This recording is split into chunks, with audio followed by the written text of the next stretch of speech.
voy a ir atendiendo a algunos que veo que se han salido en fin, a ponerse agua en el pelo. Doris Ardila es consultora en procesos de paz y trabaja como profesora de Derecho Internacional en la Universidad Autónoma de Barcelona. Colabora en diversas organizaciones de ámbito humanitario, me ha dicho que está entre Colombia y Barcelona, ¿no?, actualmente, y experta en movimientos sociales. Es representante del Consejo Nacional de Paz de Colombia e investigadora de la Escuela de Cultura de Paz, con el cual tenemos muy buenas relaciones desde hace años y que nos proporcionamos expositores. Y sin más, le dejo a ella la palabra. Muchas gracias. Buenas tardes a todos. Muchas gracias por la invitación. Es lo único que voy a decir en catalán, porque voy a hablar sobre mi país y prefiero hacerlo en castellano. Bueno, alguna precisión. Yo trabajé en la escuela durante 11 años con el profesor Vicens Fisas en el programa de Colombia. Este programa se cerró cuando hubo constricción de recursos y no funciona desde hace 3 años, para claridad de ustedes, y esporádicamente colaboro con la escuela en alguna que otra cosa. Entonces, bueno, yo imagino que algunos de ustedes habrán oído hablar de Colombia. Entonces, yo lo que voy a tratar es rápidamente de contar como los antecedentes de la situación que tenemos al momento y plantear unos nodos centrales de problemas que tenemos en Colombia, porque la crisis, el proceso de paz en Colombia en este momento está atravesando una crisis muy, muy profunda. Y digamos como los retos que tiene la sociedad civil colombiana y los retos que tiene la institucionalidad colombiana. Entonces, a los antecedentes que me voy a referir, pues yo no voy a contar toda la historia, voy a contar a partir de, digamos, como algunos momentos importantes. Colombia es un país que ha vivido un conflicto armado por casi 60 años. Mi generación y las generaciones que me preceden no hemos conocido la paz.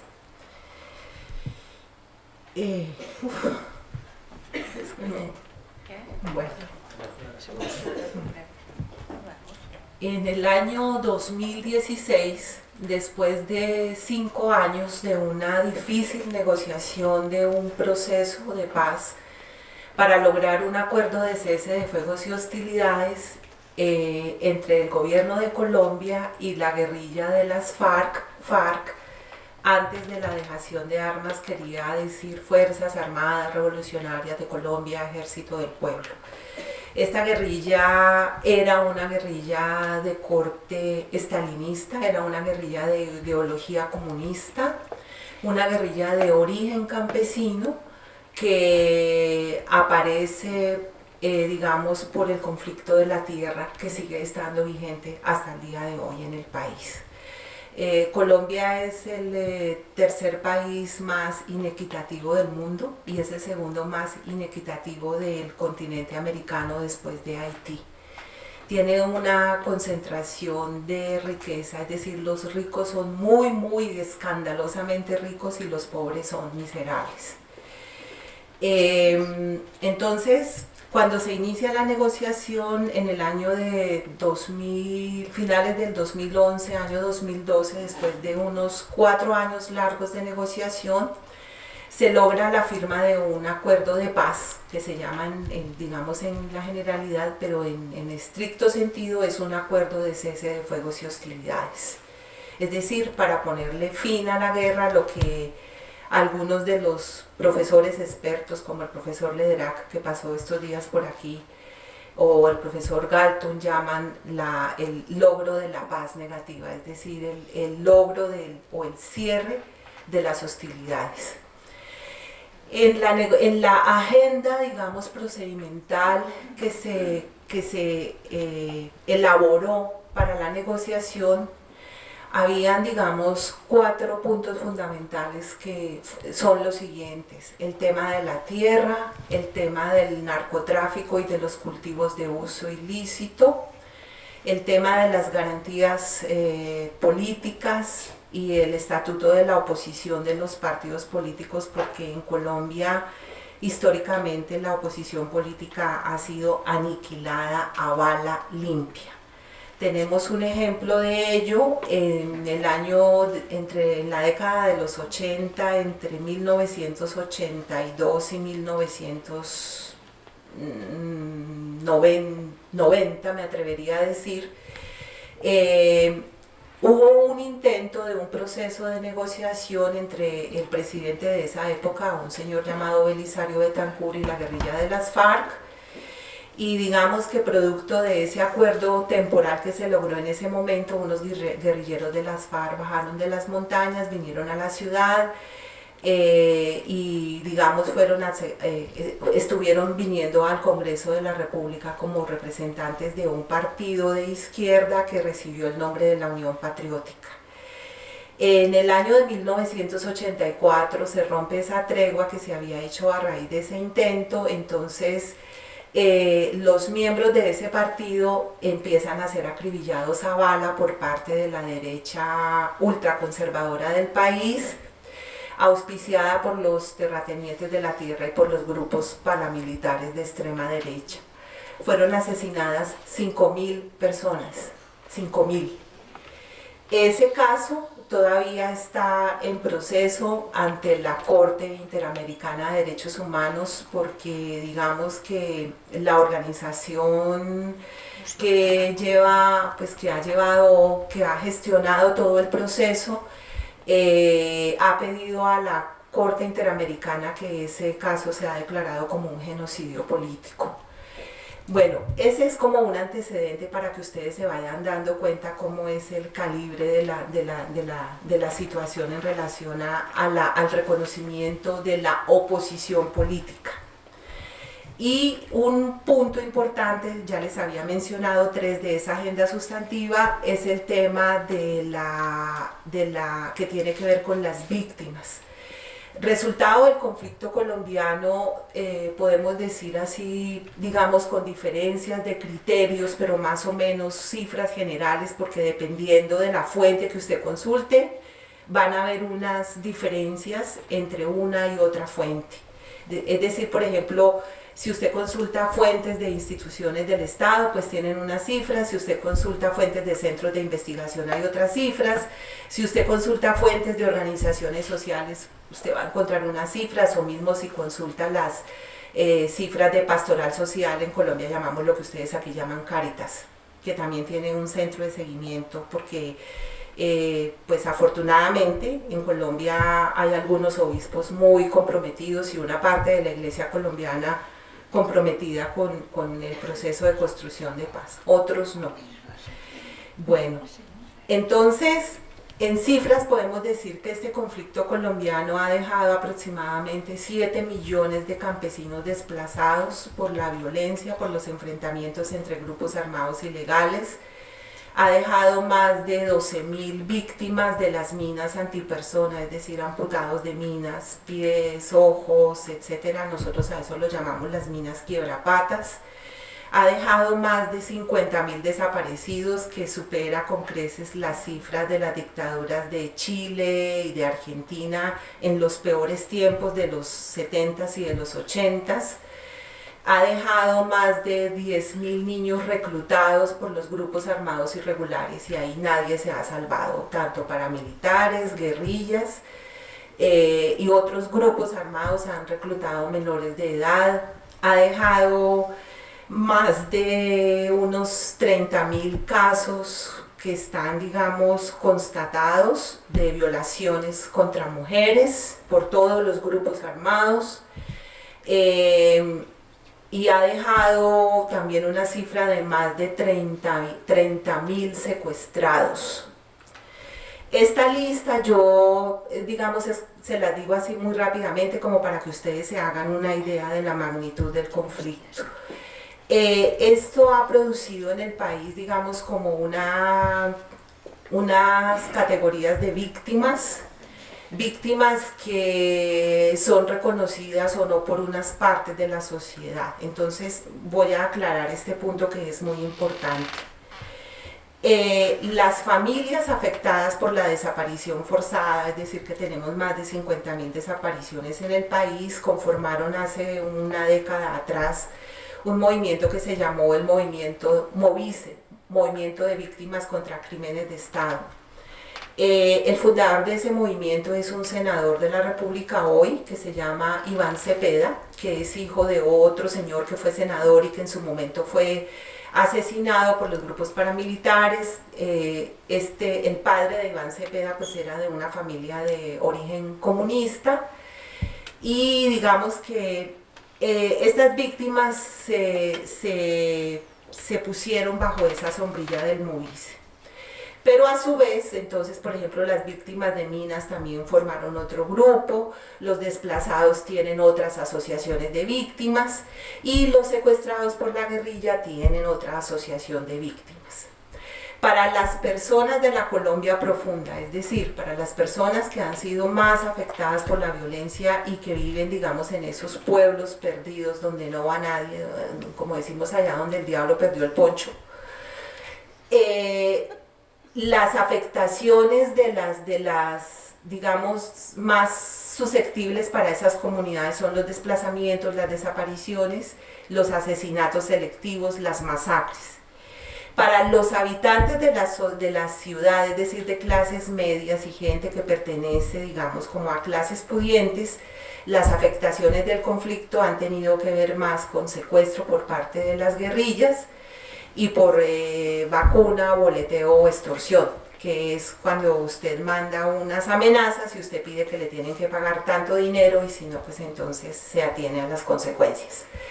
Entonces, los sectores políticos dominantes en Colombia hablan de las víctimas, pero cuando hablan de las víctimas se refieren a las víctimas citadinas, ¿sí? A esas víctimas de las clases pudientes, que también son víctimas, o sea, yo en eso no hago diferencia.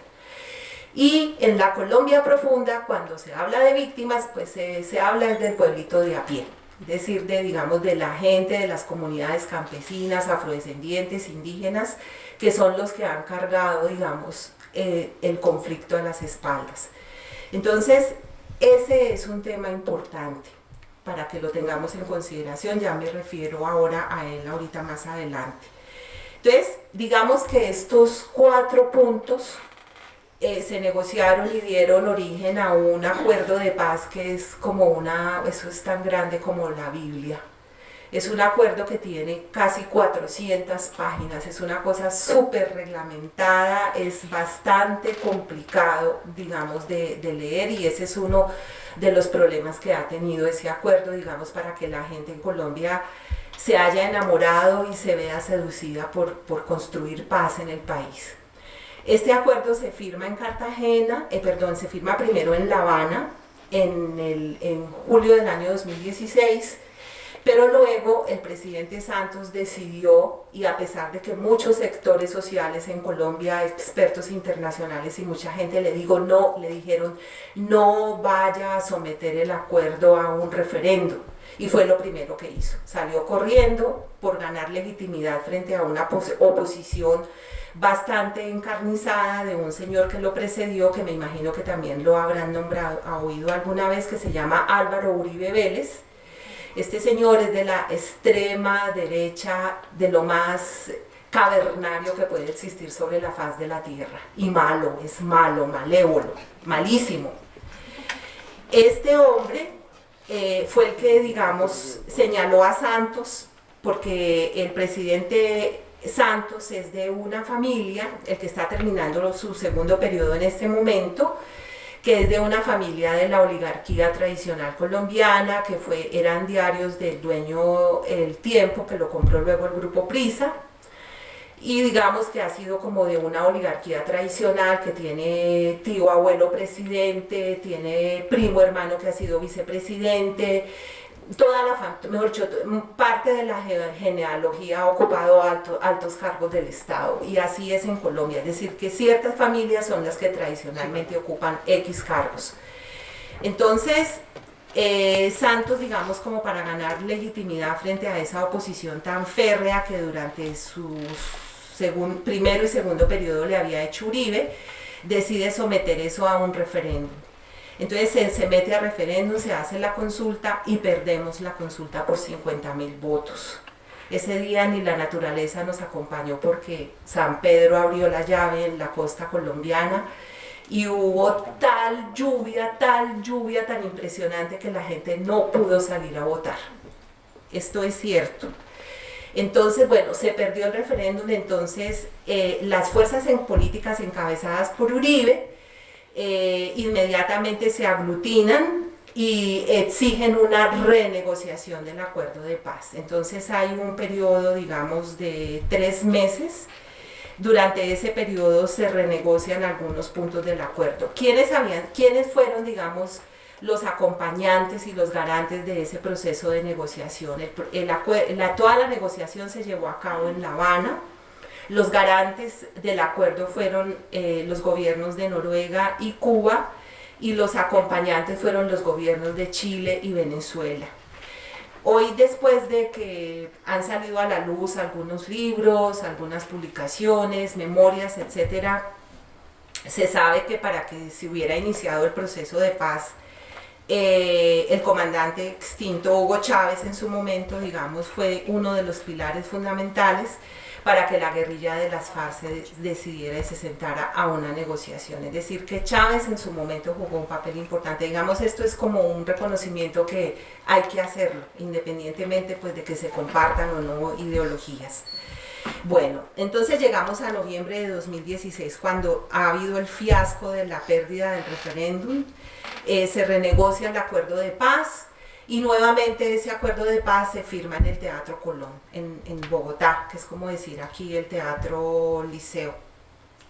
Y este acuerdo renegociado entonces se empieza a transitar, sus disposiciones se empiezan a transitar en un paquete de medidas legislativas para que sea el Congreso de la República. En Colombia el Congreso tiene aquí, no es como Congreso aquí que son los diputados, allá Congreso es la Cámara de Representantes, que tiene unos delegados por departamentos, que es nuestra división política administrativa, y el Senado de la República, que es la Cámara Alta. Los proyectos de ley transitan primero en la Cámara de Representantes y luego van al Senado, y después de ahí tienen que someterse a un proceso de constitucionalidad, es decir, que la Corte Constitucional es la que dice esta ley es constitucional o no, es decir, que no contravenga ninguna de las disposiciones del ordenamiento constitucional legal vigente. Entonces se aprueba este acuerdo. Previo a eso, es decir, mientras había ido caminando el proceso de La Habana, entonces el gobierno de Santos tomó una iniciativa de negociar, es decir, por iniciativa del gobierno, presentar una ley que se llamó la Ley de la Jurisdicción Especial para la Paz, ir adelantando ese proceso. Digamos que eso también fue un error político porque la negociación era entre dos, no era únicamente el gobierno. De todas maneras, esa ley marco se aprueba, y esa ley, digamos, es la que va a servir como de base o de sustentación jurídica para lo que se va a venir después de la firma del acuerdo y el proceso de la implementación. Se acuerda políticamente un proceso que recibió el nombre de Fast Track, es decir, un camino recortado para que todas las leyes, todas las medidas legislativas que tenían que desarrollar algunos puntos de esos 6 puntos sustantivos de la Agenda de La Habana se negociaran rápidamente. Entonces se nombra una delegación de voceros por parte de las FARC que empiezan a ir al Congreso. Estos son personas de la sociedad civil que no tienen pasado, digamos, de guerrilleros, y se empieza como un proceso. Al día de hoy, ¿qué es lo que tenemos? Al día de hoy, después de 18 meses de corrida la firma del acuerdo de noviembre del año 2016, tenemos un panorama muy, muy, muy complicado y con unos nubarrones muy negros. desde la firma del acuerdo han sido asesinados 300 líderes, 311 líderes de defensores de derechos humanos, reclamantes de tierras, lideresas sociales, campesinos, afrocolombianos, mujeres indígenas. Ha sido, digamos, tal ese incremento de asesinatos que el viernes de la semana pasada se organizó lo que en Colombia llamamos una velatón por el respeto a la vida de los líderes. Aquí en Barcelona hicimos una en la Plaza de San Jaume y en 50 ciudades de Europa y otros lugares del mundo se hicieron, digamos, esas velatones, y en Colombia también. Y afortunadamente la respuesta de la sociedad colombiana fue, digamos, bastante contundente. Yo les quiero poner un audio que no se demora sino 1 minuto y medio para que ustedes escuchen. Aquí pues desafortunadamente no como el expositor anterior, pues no es algo de risa, sino es simplemente como a ver si de pronto lo podemos oír. Y ya luego sigo ya con la... Con mucha atención y lo maneje con absoluta reserva. ¿Se escucha o no se escucha? No. Bueno, pues si no se escucha nada. No, el cable, con el cable este funcionará. Ah, El cable del micro, claro. ¿ahora sí lo conecto? Sí, ahora sí. Sí, ahora se oye. Bueno, esta es una amenaza de las amenazas tipo.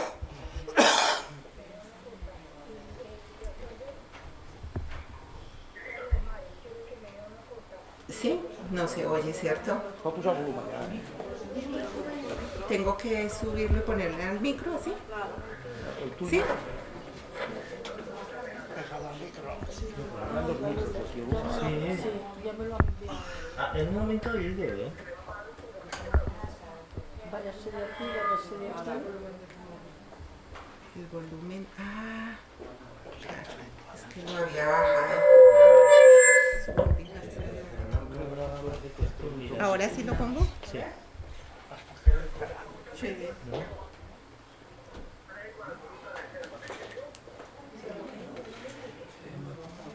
Bueno, pues nada, porque si no. Maneje con absoluta reserva. Por el bien suyo. Pero Por señor el bien de Carlos su Mario, hijo, mami. señor Carlos Mario, quiero que me diga una cosa. Y de acuerdo a su expresión lo sentiría como una amenaza, ¿sí? Y no entiendo por qué. No No entiendo estamos por qué. amenazando, simplemente estamos advirtiendo que le vamos a dar un comunicado. Que lo escuche con mucha atención y lo maneje con absoluta reserva. ¿Me entendió? Bueno, a mí no me grite. No me grite que no soy su sirviente. Hágame un favor, coja sus cositas y se me va de la región. Que yo aquí no vengo a que usted me diga cómo tengo que hacer las cosas. Lo que mal Esto es un hecho, juego. el hecho de trabajar es malo, el hecho de haber elevado No. un centro educativo de institución es malo.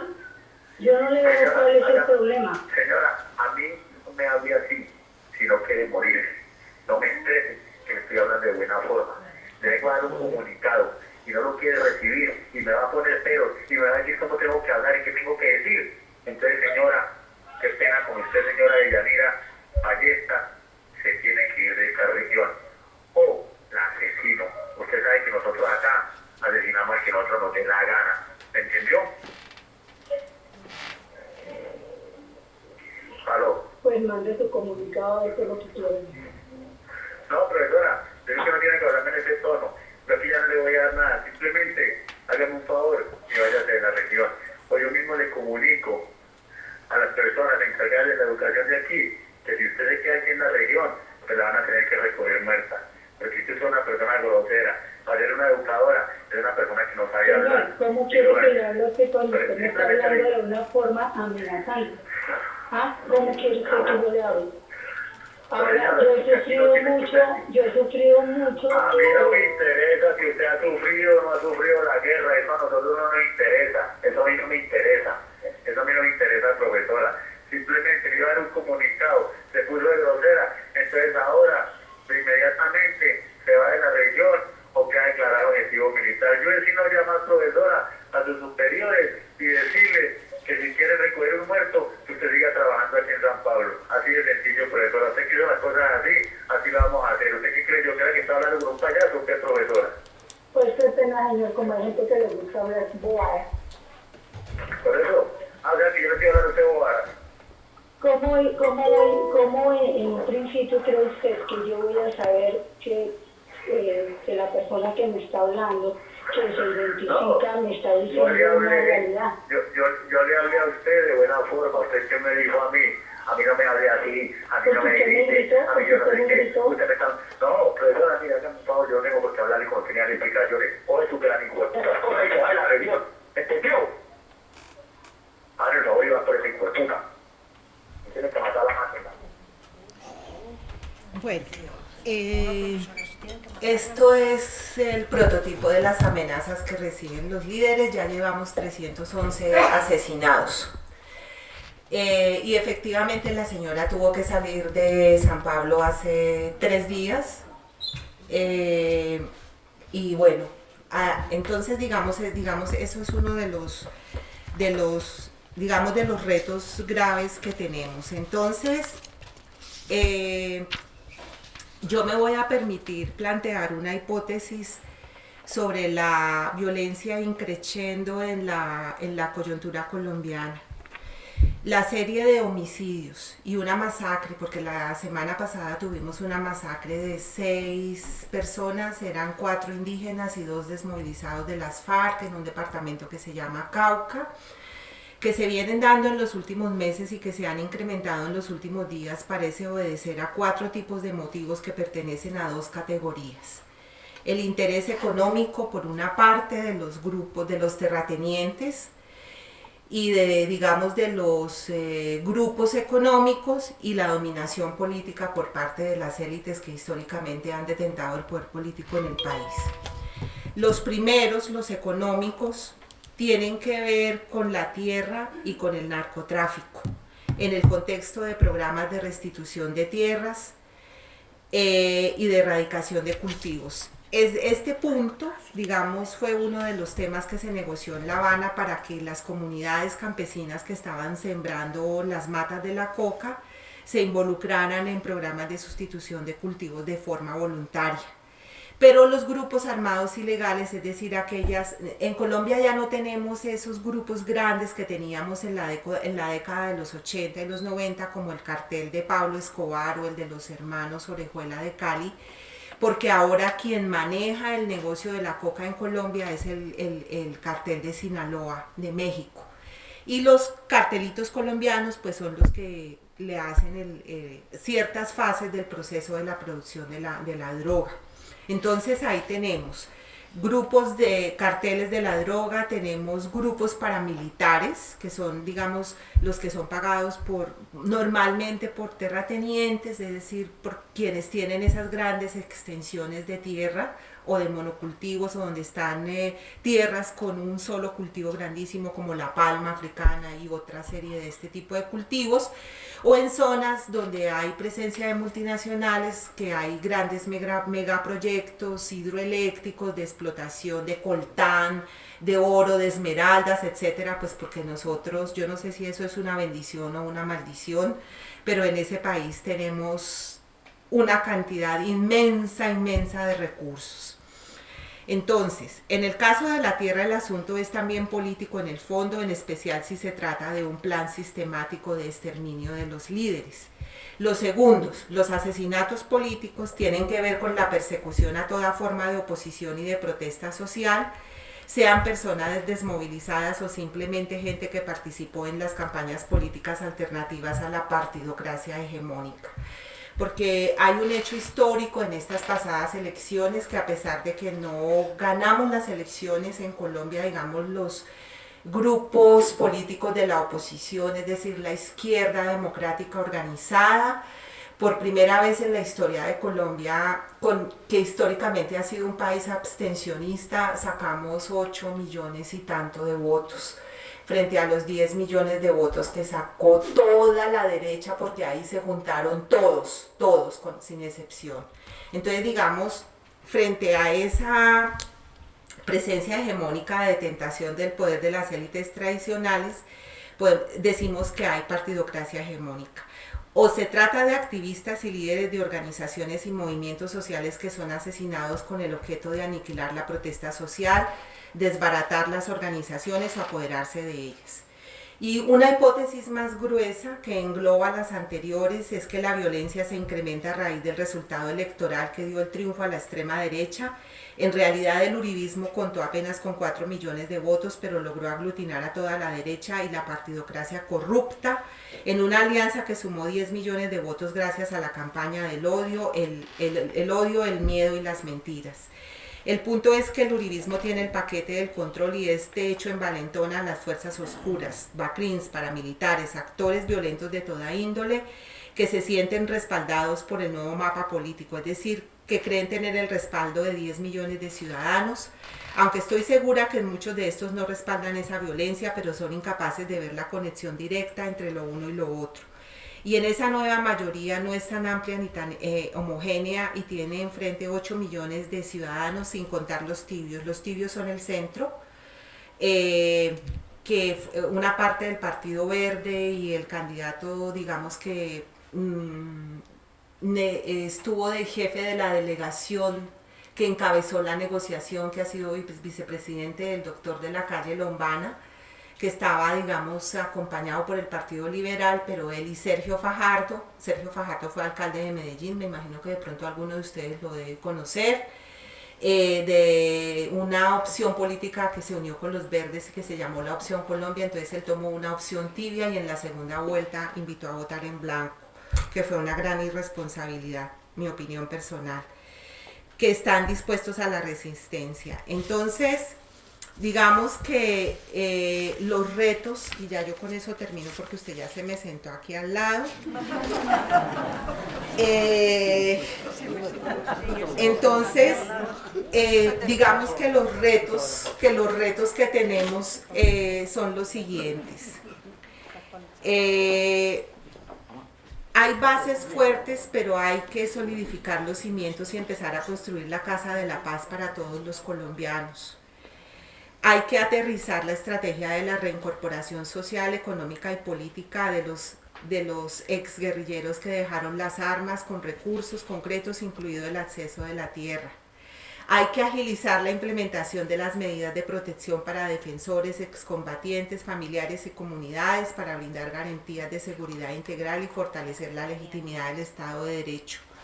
Hay que aprobar la JEP. La JEP es la Jurisdicción Especial para la Paz, es el sistema de justicia transicional que se basa sobre los principios de la justicia restaurativa, que tiene que ofrecer garantías de no repetición. Ese sistema tiene 4 entes que los menciono rápidamente: el Tribunal de la Jurisdicción Especial para la Paz, la Comisión de Esclarecimiento de la Verdad Histórica del Conflicto, la Comisión de Búsqueda de las Personas Desaparecidas y un paquete de medidas legislativas que se desprenden del acuerdo para dar una base política y material a toda la institucionalidad de la arquitectura de la paz que se creó en todos los 6 puntos del acuerdo de paz. Y hay que aprobar un plan de marco institucional como marco de política pública para facilitar ese proceso. El proceso de implementación está fácil. Hay que atender las preocupaciones y señales de alerta, porque si no esto nos puede llevar, como estamos bloqueados, o a un colapso de la paz. Es necesario focalizar, digamos, mecanismos que puedan ayudar a solidificar ese proceso. Se avanzó en el fin de la guerra, pero de todas maneras tenemos problemas con el proceso de la implementación. Ese proceso de paz estable y duradera que enuncia el acuerdo final no es posible sin el impulso transformador de la sociedad colombiana. Y es muy importante, y en esto pues yo aprovecho aquí para hacer el spot publicitario, que realmente es un llamamiento. Yo sé que ustedes también pues están en una situación política un poco complicada en Cataluña, que no está fácil el momento que están viviendo en este momento, pero que de todas maneras este proceso en Colombia necesita de un acompañamiento internacional, porque solos no vamos a poder, solos nos van a matar. Entonces, es un llamado, digamos, a la solidaridad, al acompañamiento desde los sitios, desde donde cada uno de ustedes están, porque no necesariamente son las cosas de la macropolítica de la paz que es importante. Estos días que el presidente electo, el señor Duque, Iván Duque, vino aquí a visitar al presidente del gobierno español, la comunidad de colombianos en España, escribimos una carta y solicitamos al presidente del gobierno español que le exigiese el cumplimiento de los estándares de la cláusula de la salvaguardia democrática, el respeto de los derechos humanos. Y como el presidente saliente se vanagloria de que Colombia ahora hace parte del grupo de la OCDE, entonces que esos estándares de cumplimiento que supuestamente tienen los miembros de ese club se les exijan al gobierno de Colombia.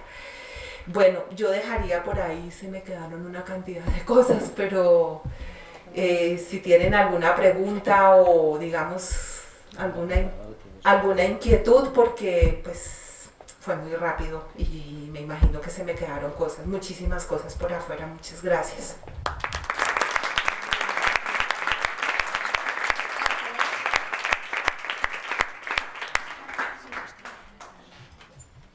Bueno, comenzamos el turno de preguntas. Que ya están cansados y cansadas a esta hora de la tarde.